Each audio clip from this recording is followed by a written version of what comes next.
this episode, we look at the parts of resilience that keep systems powered, keep data available, and make recovery possible after something goes wrong. It is easy to think of resilience only as a big disaster recovery plan, but many failures begin with ordinary problems.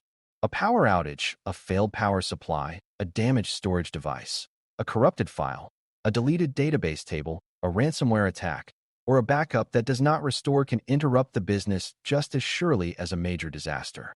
Power and data protection work together because systems cannot run without electricity, and operations cannot continue without trusted data. Backups sound simple, but they are only valuable when they are complete, protected, current enough, and tested. Immutability adds another layer by making backup data harder to change or destroy. Restoration testing proves that recovery is more than a hopeful assumption. Before we continue, a quick note. This audio course is part of our companion study series. The first book is a detailed study guide that explains the exam and helps you prepare for it with confidence. The second is a Kindle-only ebook with 1,000 flashcards you can use on your mobile device or Kindle for quick review. You can find both at CyberAuthor.me in the Bare Metal Study Guide series. Power resilience begins with the reality that computing systems depend on stable electricity. A sudden outage can shut down servers, network devices, storage systems, security tools, and user workstations. A brief power drop can interrupt a transaction, corrupt data, or force systems to restart unexpectedly. A power surge can damage equipment. A longer outage can stop building access systems, cooling, communications, and monitoring. Security teams care about power because availability is one of the core goals of protecting information systems. If a critical service is offline, people may not care that confidentiality and integrity controls are still beautifully documented. The service is not available when it is needed. Good power planning tries to reduce the chance that one electrical problem becomes a full operational outage. That planning includes short-term battery support, redundant components, longer-term generation, surge protection, maintenance, and realistic testing under expected loads. An uninterruptible power supply, UPS, provides temporary power when normal power is interrupted or unstable. You can picture a UPS as a short-term bridge. It gives systems enough time to keep running through brief outages or to shut down safely during longer ones. For small equipment, a UPS may protect a workstation, network switch, or security appliance. In larger environments, UPS systems may support server rooms, storage arrays, network equipment, or data center infrastructure. The purpose is not always to keep everything running for hours. Often, the purpose is to prevent sudden loss of power from causing data corruption, hardware stress, or uncontrolled shutdowns. AUPS also gives generators time to start when generators are part of the design.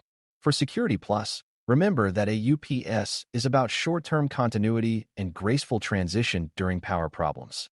Redundant power supplies help protect individual systems from the failure of one power component.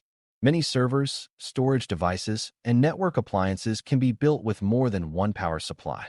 If one power supply fails, the other can continue supporting the device.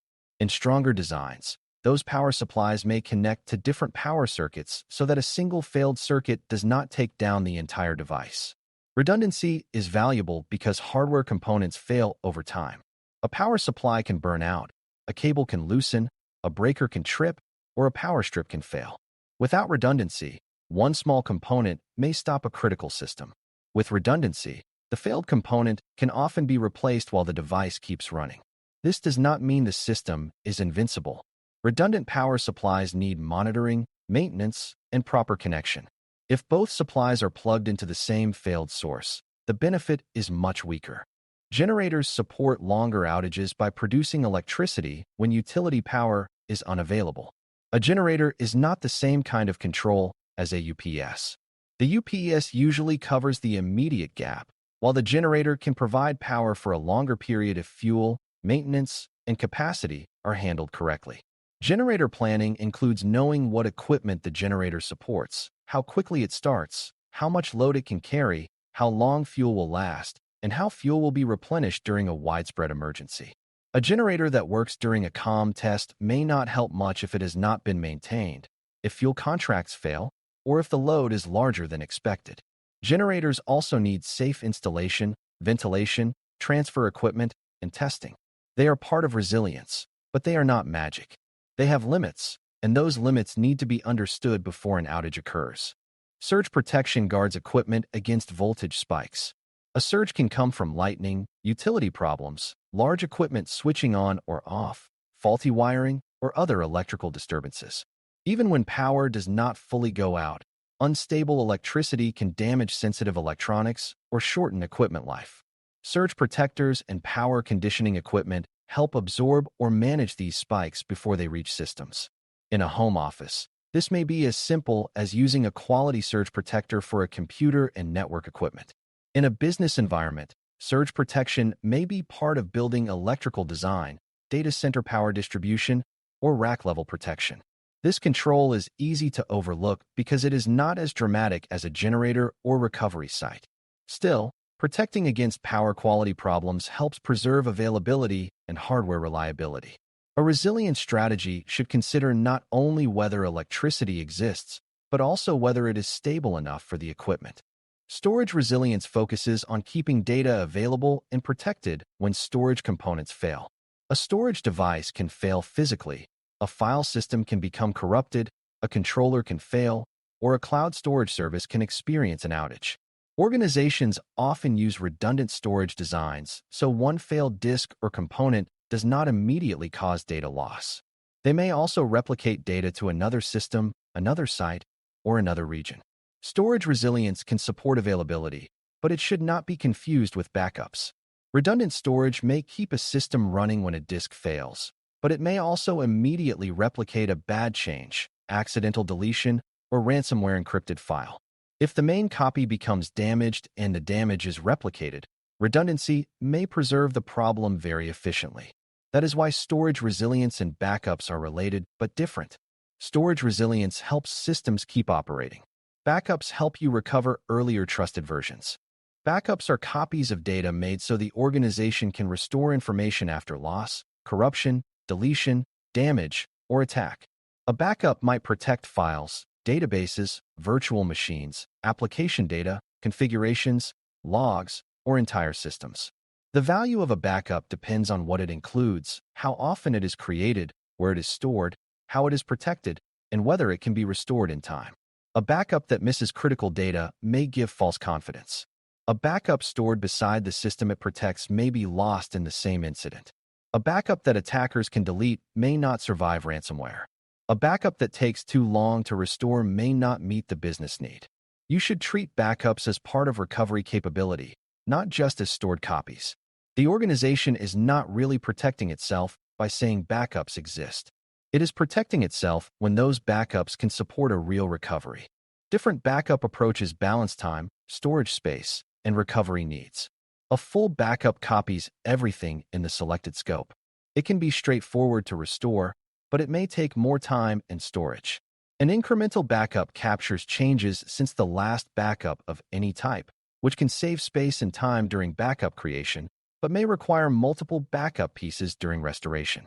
A differential backup captures changes since the last full backup, which can make restoration simpler than long chains of incremental backups, while still using less space than repeated full backups. You do not need to become buried in backup mechanics to understand the security point. The backup method should match the recovery need. If a system changes frequently and downtime is costly, backup frequency and restoration speed matter. If data changes slowly, a less aggressive schedule may be acceptable. Backup design is always a trade-off between risk, cost, time, and operational importance. Backup location matters because a backup can be lost in the same event that damages the primary system.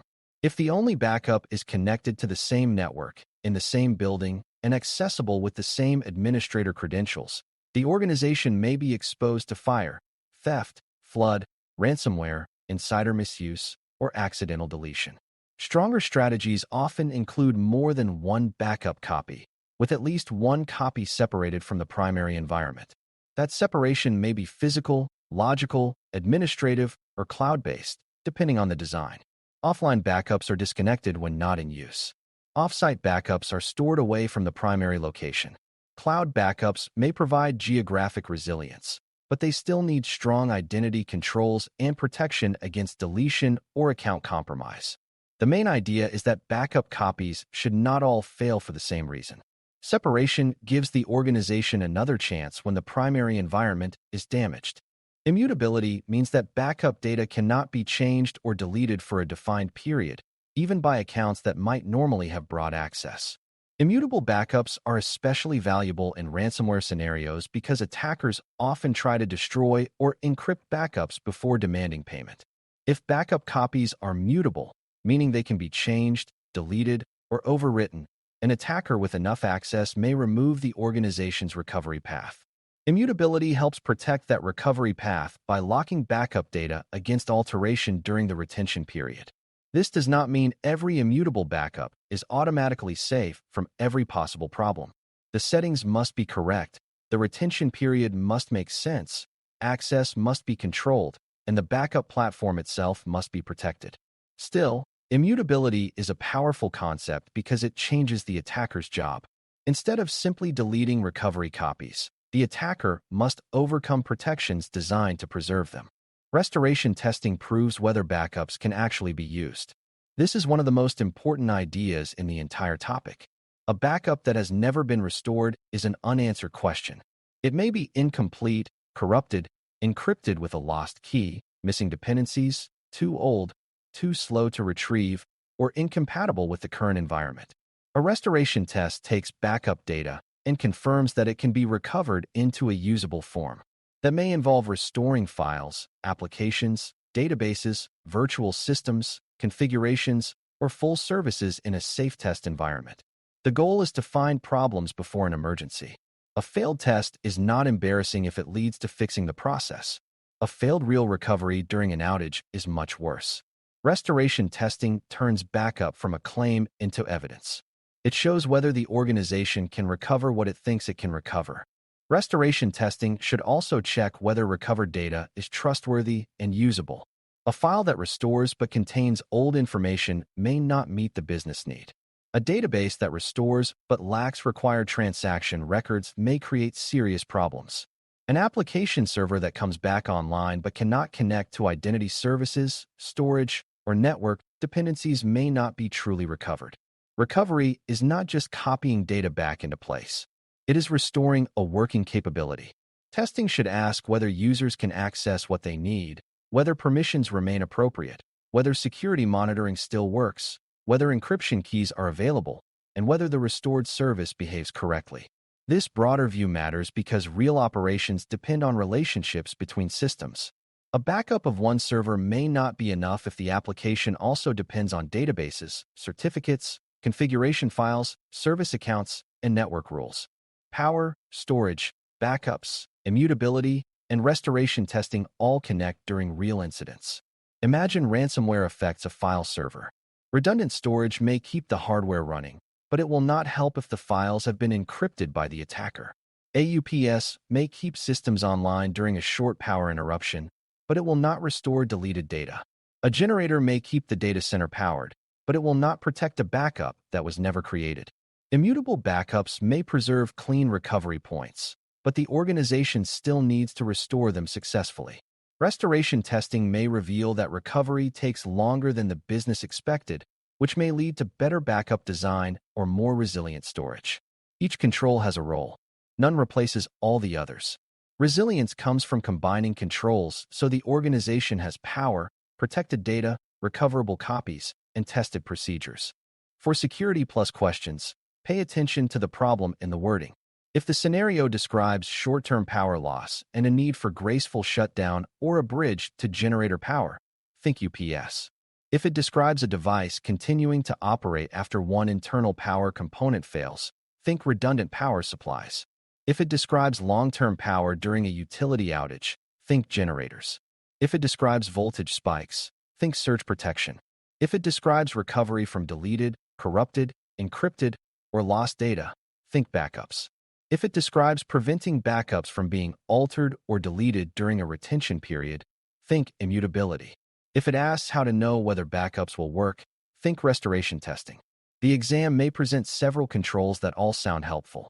Your job is to match the control to the specific failure or recovery need being described.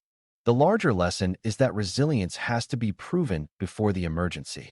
Power controls keep systems running or help them shut down safely. Storage resilience reduces the impact of component failures. Backups provide a way to recover data after loss, corruption, or attack.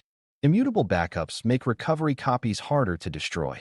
Restoration testing confirms that recovery is possible in practice, not just promised in a policy. A backup is only useful if it contains the right data, survives the incident, can be accessed by authorized people, and can be restored in time to support the business. That is the heart of this topic.